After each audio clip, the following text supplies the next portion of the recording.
民国30年，两对年轻夫妻3死1疯，连卷入该案件的侦查警司也离奇失踪。而这些人的一个共同点是，都收到过一封神秘的灵异家书。这封来历不明的灵异家书，真的能给人带来厄运吗？这背后又隐藏着怎样的惊人内幕？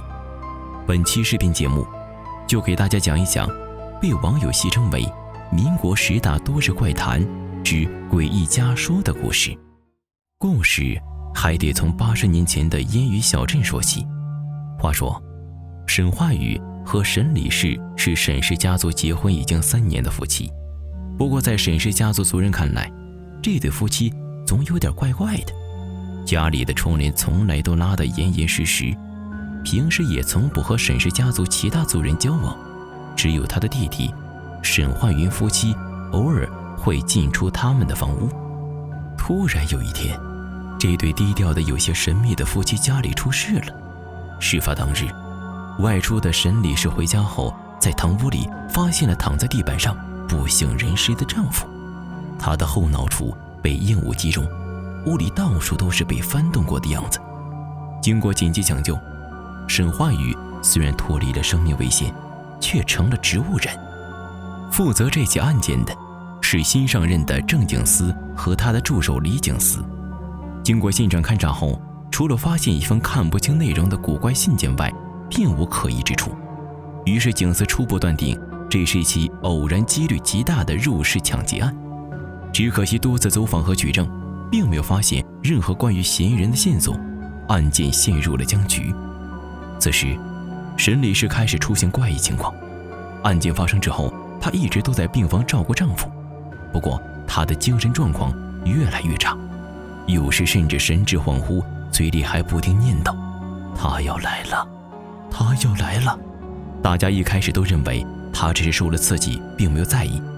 直到有一天，她在丈夫的病房里突然像受到惊吓一样缩到角落里，并指着空气喊道：“不要过来，不要过来！”郑警司这才有所警觉，隐约觉得这件事并不像看起来那么简单。不过还不容郑警司有所动作，更诡异的事情发生了。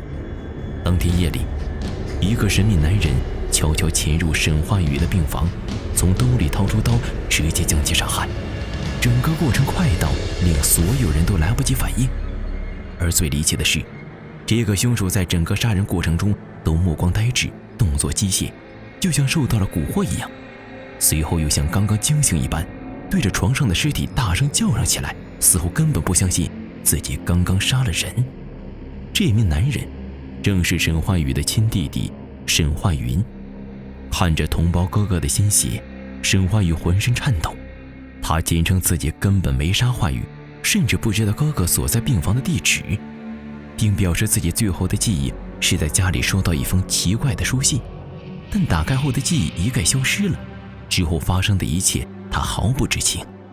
郑警司立刻想起在沈焕宇的案发现场也发现了一封神秘书信，于是火急火燎地赶去沈焕宇的家里。但不可思议的事情再次发生了。2位警司带着沈焕云返回家中查看灵异书信，刚推开门，焕云的妻子沈正氏突然拿着一把刀冲了过来，直接捅死自己的丈夫。更让当场人惊讶的是，沈正氏好像没有丝毫的害怕，又将刀直直地刺向自己的心脏，当场自杀身亡。此时郑警司看到沈焕云家中桌子上正摆着那封诡异的书信，这时连他自己也开始有点害怕了，因为整个事件陷入了一个又一个谜团，而线索却只有那封神秘的灵异家书。为此，警司找来了当地有名的懂巫术的人分析这封灵异家书的地址和内容，发现家书是从20年前民国初期的一个地方寄来的，而且里面的文字是用毛笔蘸着特殊药品写成的。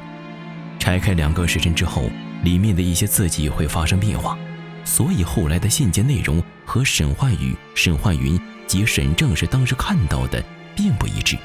因此，虽然郑警司也看到了书信，但并没有发生不测。这时，大家开始将怀疑目标集中到了沈李氏身上。然而当他们回到医院后，发发现审理时已经开始神志不清了，认为所有人都变成了恶魔，是被派来杀他的。案件再一次陷入了僵局。不过就在大家一筹莫展的时候，郑景思突然发现自己的家里也出现了这封古怪的灵异书信。李景思劝阻他不要重蹈其他人的覆辙，不要擅自打开书信。郑景思嘴上答应了，但裘之玉还是驱使他回家后偷偷打开了这封书信。第二天，郑景思神秘失踪了。助手经过深思熟虑后决定辞职，免得也深遭不测。局里其他人也不愿接受这起棘手又杀机暗伏的案件，因此这起灭门惨案也被封存在档案室里，成了当地渡口果族的存在了。由于后来关于这封灵异书信有着各种各样离奇的传说，很长时间小镇上的人都不敢再接书信了，生怕突然家中也冒出这样一封催命信。纵观全案，2对年轻夫妻3死1疯，连卷入该案件的侦查警司也离奇失踪，可偏偏就是说不清这凶手的作案手法与作案动机，使得整个案件都充满了诡异的氛围。那么这封灵异家书究竟是否存在呢？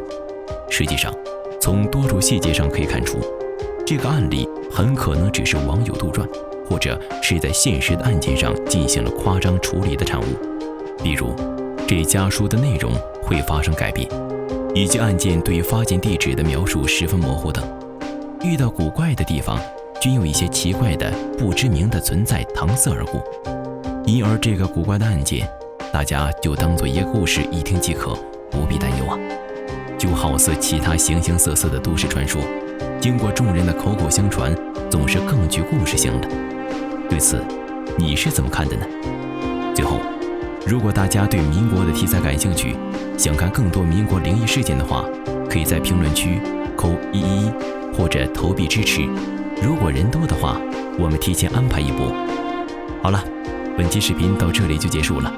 还没关注我公众号的朋友，快打开微信搜索老阴斗，关注一波吧，这里每天都有不同的故事等着你哦。